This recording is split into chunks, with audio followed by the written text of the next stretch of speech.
another Swass-Cast. Today we're doing it on our top 3 best crossovers ever.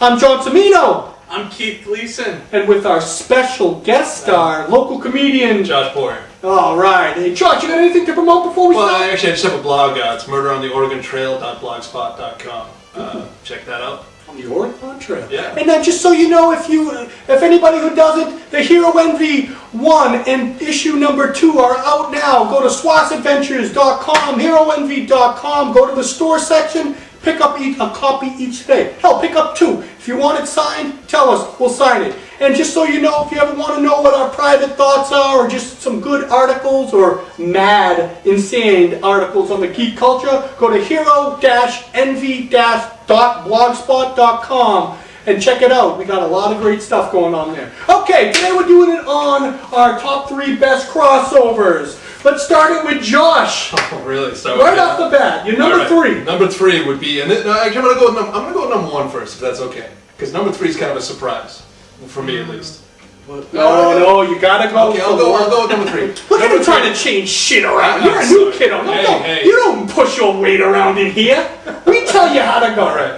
Number 3, Atlantis Attacks. When I was 14, it was the first time I had money in my pocket, the first time I had a job, and I was able to collect them all. And it was this storyline, because the annual thing started off the year before. Yeah, it was the Evolutionary War, which was cool.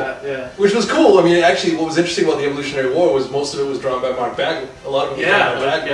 It was Bagley's kind of first work in Marvel Comics, so one of his first works. I do remember Atlantis Attacks, but I don't remember anything about the story. I read the Serpent Crown. It was the Serpent Crown. Yeah, that's right. Serpent Crown. The Seven Brides is set. Yeah. Okay. And Seven Brides is set, and Gar, who was a Silver Surfer villain. Yeah, I remember it. Yeah, I see. The funny thing is, I never really read it, but I collected the Hulk. I got all the appearances with the Hulk in it and stuff, but I do remember those on the shelf.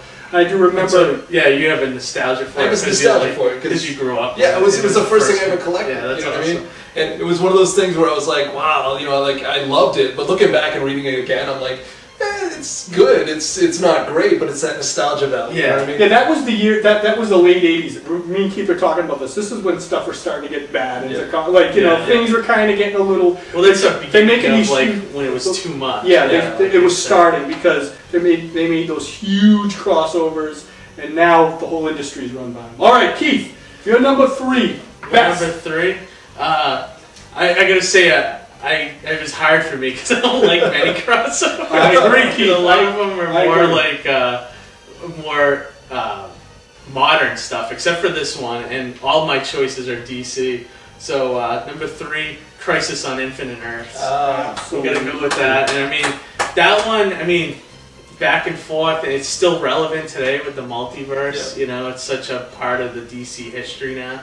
Of course, they've undone Barry Allen's death, heroic. Well, they brought back the multiverse because for many years they got rid of it, and now they brought it back. And they brought it back because they realized it was awesome to have it, And that was legitimately. And the Anti-Monitor is such a cool villain. Oh, yeah. George Perez art, and just every DC Superboy Prime was in there. My voice. And I didn't remember this until I kind of was revisiting some of the facts about it on Wikipedia. But DC had preceded Crisis 2 years earlier by seeding each of their books with appearances of just the Monitor. Oh yeah, he would just show up, and people thought that he was the villain.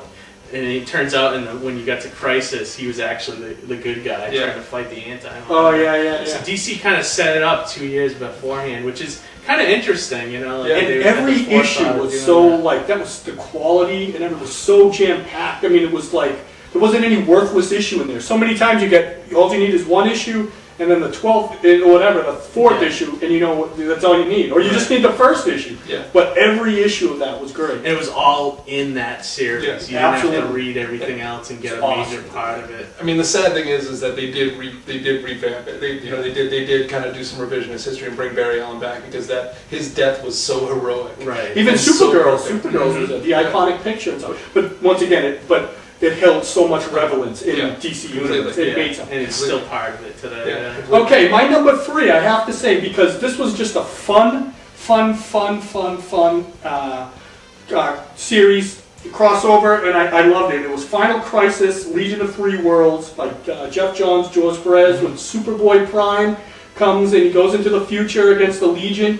And I loved it because in 2009 it came out. I loved it because Superboy was irrelevant when he looked at himself in the Superman museum, and he just kicks the crap out of everybody. He gets the evil Legion, and what I liked about it is that they got the 3 legions from 3 different times. Yeah. So it was like the 3 Brainiacs are all kind of arguing and who's smart. It was great though, but like I said, it was such a fun issue because it was just a battle throughout the entire thing, and I loved how Superboy Prime just kicked everybody's ass. He killed like everybody, and I just had fun reading it, and plus with George Perez's art, you know. But then he went and punched time.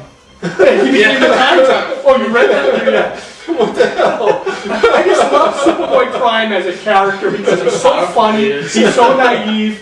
Yeah, he was just like, when he meets up with himself, he wanted to hit him. He's like, I can't believe I was that stupid when I was young. Once again, it was just fun, and I liked how they got Superman from the present time and brought him in there. And I love they're like, oh, can you stop him? And he's like, oh, like, do you have to kill him, Kal-El? And he's like, no, I don't think anything can kill him. Like, there's nothing you can do. So I had fun with that. That was my number 3 because once again, there's not many crossovers I even like, but that one kept my interest, and it was just fun. That's how I like comics to be more fun. Yeah. All right, Josh, number 2. My number 2 I actually have with me, believe it or not. And it's gonna get a little weird because there's one issue, but it was Wildcats Aliens. Hold on. No, I'm serious. Okay, go ahead. No, I'm serious. You ever read Stormwatch? You know Stormwatch, the Image comic? I can back him on this one because the Authority is good shit. Yeah, and this basically, the Authority came from this. Okay.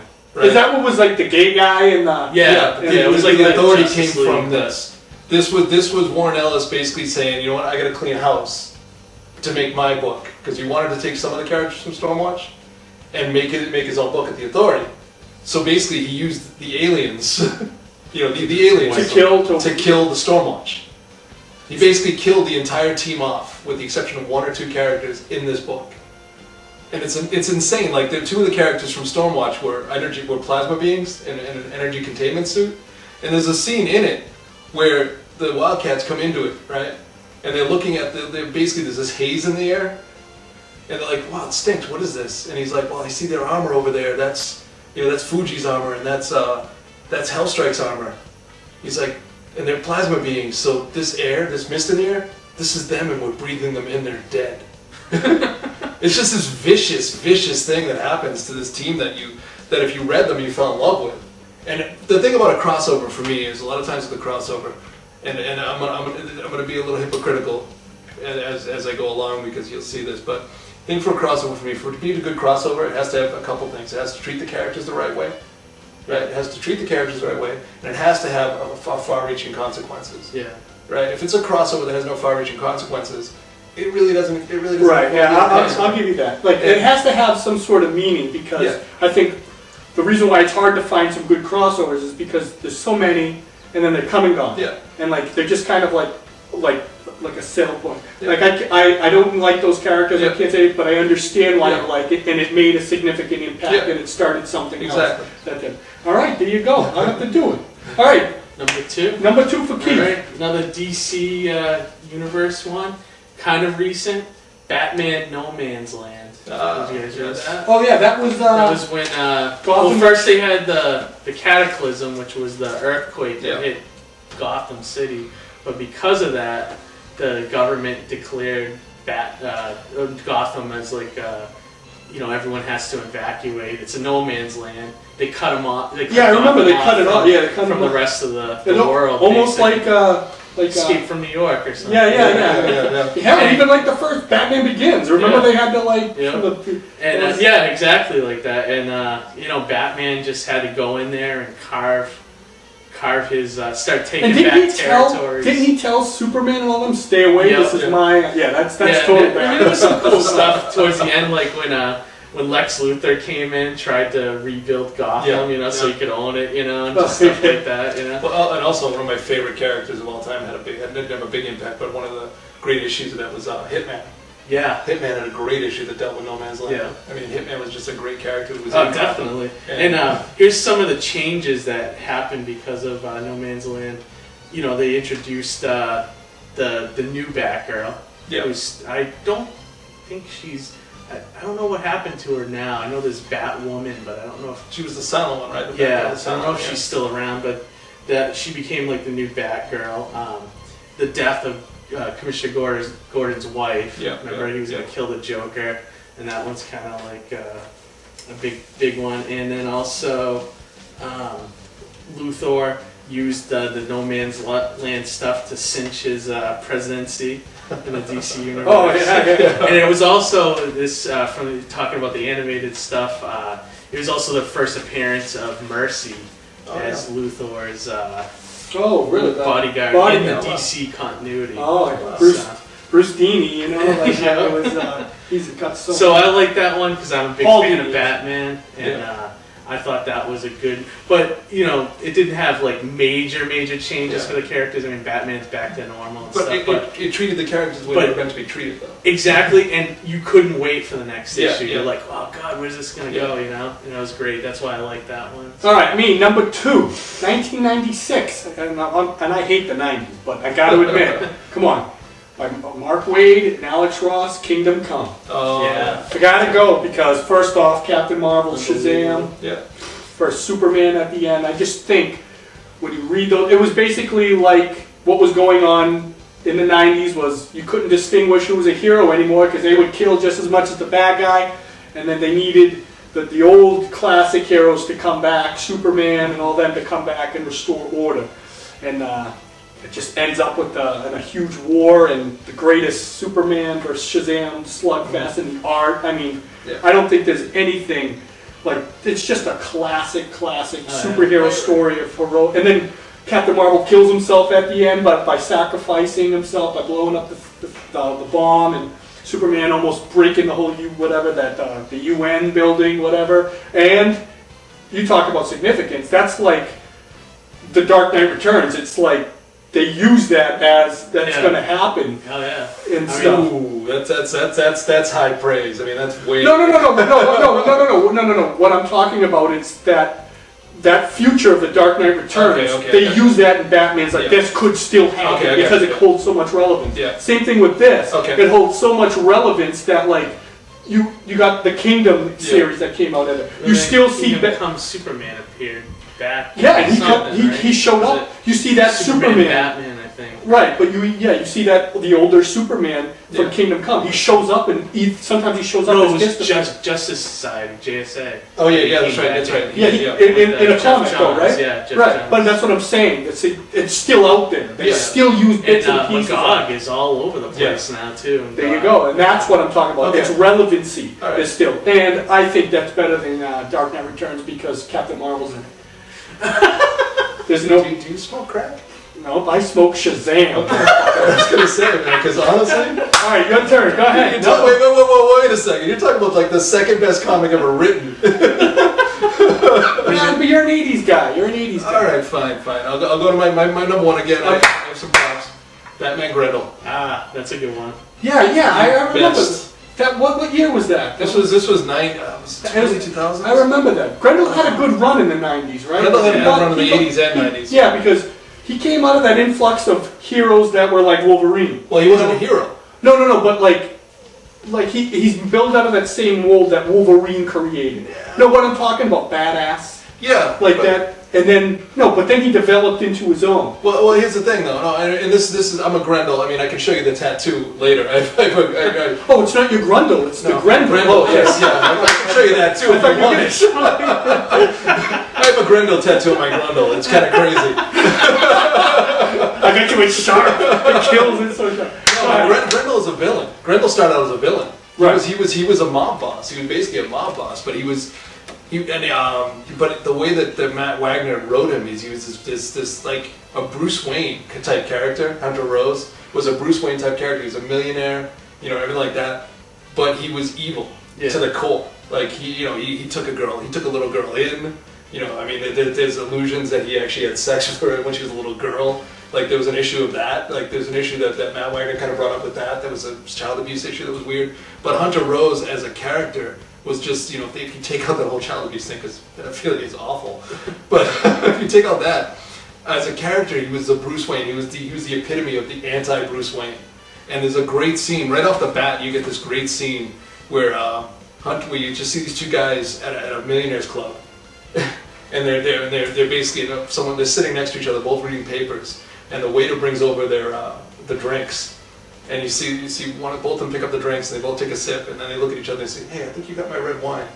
I think you got my club soda." And it's Bruce Wayne and Hunter Rose sitting next to each other, and you know who has which. You know what I mean?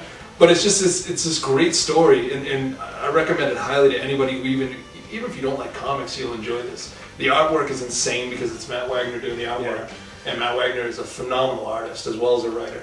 And he basically tells this entire story from the point of view of 4 different people.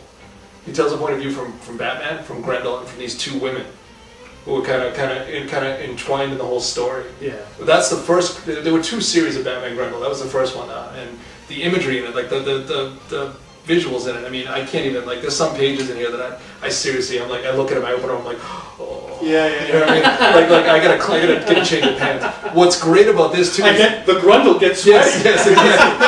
What's great about the second series? What's great about the second and sticky? What's great about the second series is that the second series actually deals not with Hunter Rose anymore. It deals with Grendel Prime, who's a cyborg. Because Grendel, you can't even really go into it. But Grendel from Hunter Rose became a hero. Hunter Rose died and then became a hero, and then became a society based off of Grendel. Yeah, it was awesome. Like, there's just this so far-reaching of a story. Oh, weird. That's cool. But the artwork is amazing. The writing is amazing. The character play between the 2 characters, the archetype of millionaire evil, the archetype of millionaire good guy, billionaire good guy. And that's your favorite. That is my favorite by far. All right, good. Keith Gleason, number 1. Number 1. This one's fairly recent. John will understand why I like this one.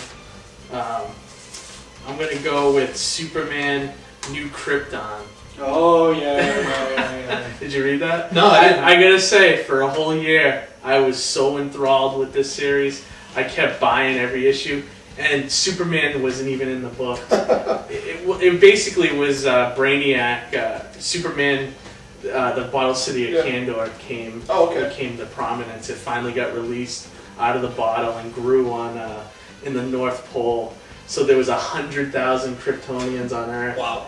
And basically just causing chaos because you have people. It's like any society. You got good people, you got bad people. They didn't know how to use their powers. They were going nuts. General Zod was released from the Phantom Zone to create the army again. So you can just imagine the chaos. And the other big thing that happened out of it is Mon-El was released from the Phantom Zone and cured. But then the cure didn't take, so by the end of it, he had to be put back into the Phantom Zone. But like for a year, you had Mon-El as featured, and it was just great. I enjoyed it. This is 2 things from Superman. Well, the thing that always bugged me about Superman with the Bottle City of Kandor, he's like, I'll find a way to cure you guys for all this history, and he would never go look for a cure. He didn't want to. He didn't want them out. Empty promises. He wanted them in the bottle, you know. Actually, New Krypton must have been a much better series than Superman New Crypto.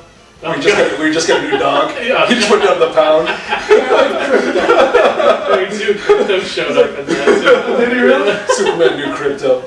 Should be a good series. Jeff Johns will probably write it. It would be good.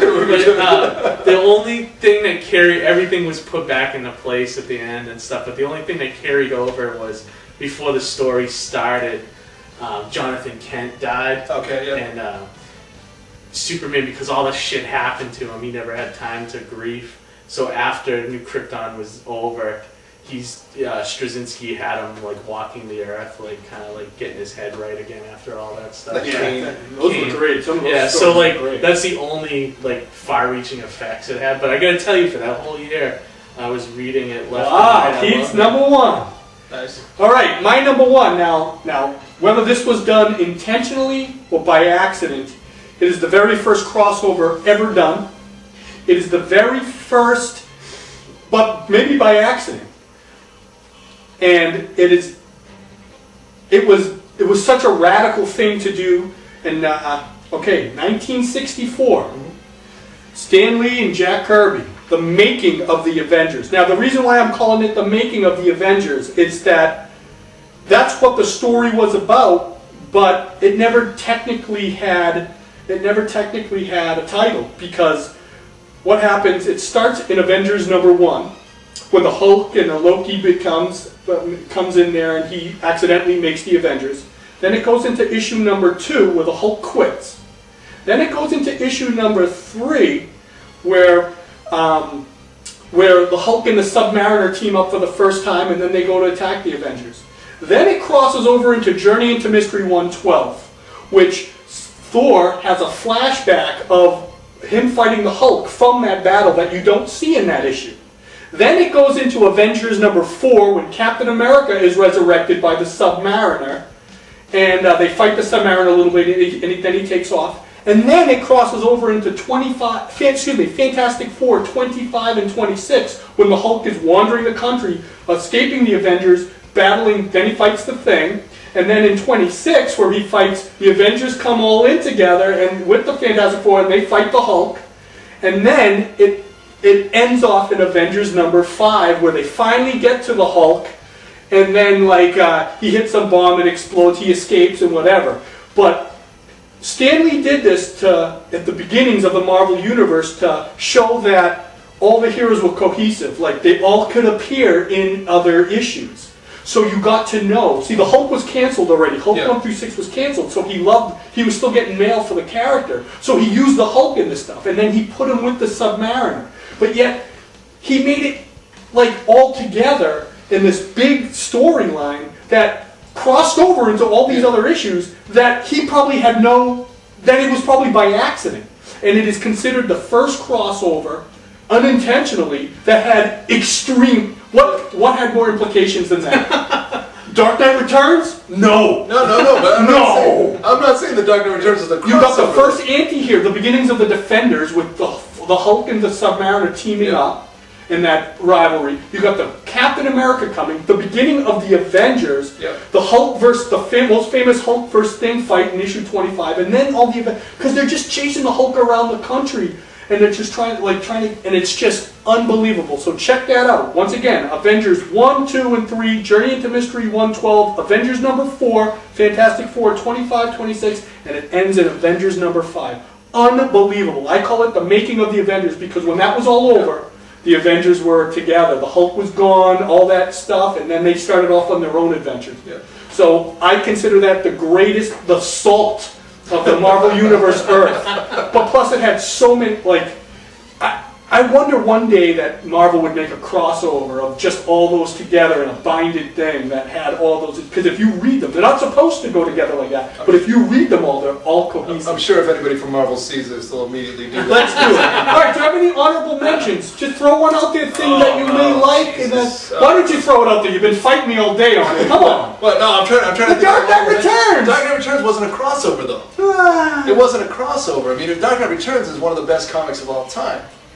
It is. I mean, honestly. It was a limited series, but it had so many crossover implications. It did, but it wasn't really a crossover per se. I mean, when you're looking at a crossover, you're looking at something like, Secret Wars. Secret Wars. Secret Wars is definitely honorable mention. Absolutely. I would have had that. I love that as a kid, but my only problem with that was Mike Zeck was pressured for time, and if you look at especially the last 6 issues, you can see the art is so sketchy and he gets other people help. But implications, you're talking about the Spider-Man black costume, you're talking about the Beyonder. I mean, that had huge implications, and that was the first time that type of crossover was done by Jim Shooter. But Secret Wars 2 could be considered one of the worst. Oh my God! I got one more honorable mention, and it's a single issue. Just because of the pure insanity of it, Punisher versus Archie. And I like how they always use the different artists. Yeah, it was brilliant. When he was at the dance, the art girl, Jughead, they're like, what's this guy doing? He's got the gun, right? Yeah, I remember that. Keith, an honorable mention? I put a League of Extraordinary Gentlemen, just because that's, it was great concept. You got all those famous characters put them together. And then Alan Moore, my God. First Wave. which is all the pulp heroes together. That's a good Yeah. point. Yeah, yeah. 1920s Batman. That was pretty good, yeah. And then Infinite Crisis I like too. Yeah. Where you punch time. Yeah. Yeah, Infinite Crisis, the Superboy Prime stuff, like Yeah, but you know, that when was they brought back the multi. But it was great until he punched time. And then you're like, wait, you just punched time? What is wrong with you? He's can do anything. Me, an honorable mention is the Avengers Defenders War, which was back in 1973, written by Steve Englehart. Bob Brown and Sal Buscema did the art. Avengers 115 to 118, and Defenders 8 through 11. You had a Hulk vs. Thor, Cap vs. Submariner, Vision vs.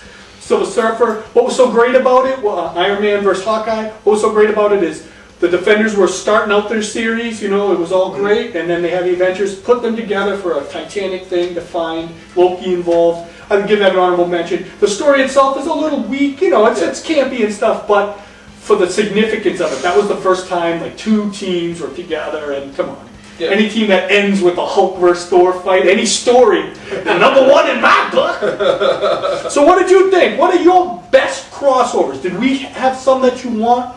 Did we have some that you would have thrown out the window? Or maybe you loved them, maybe you hated them.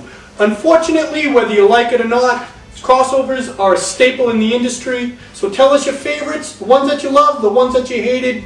And hey, who knows? Maybe a new one will come out someday that will either destroy the industry or help it out. So Josh, give me a how good? So good. Tell us your crossovers. We'd love to hear.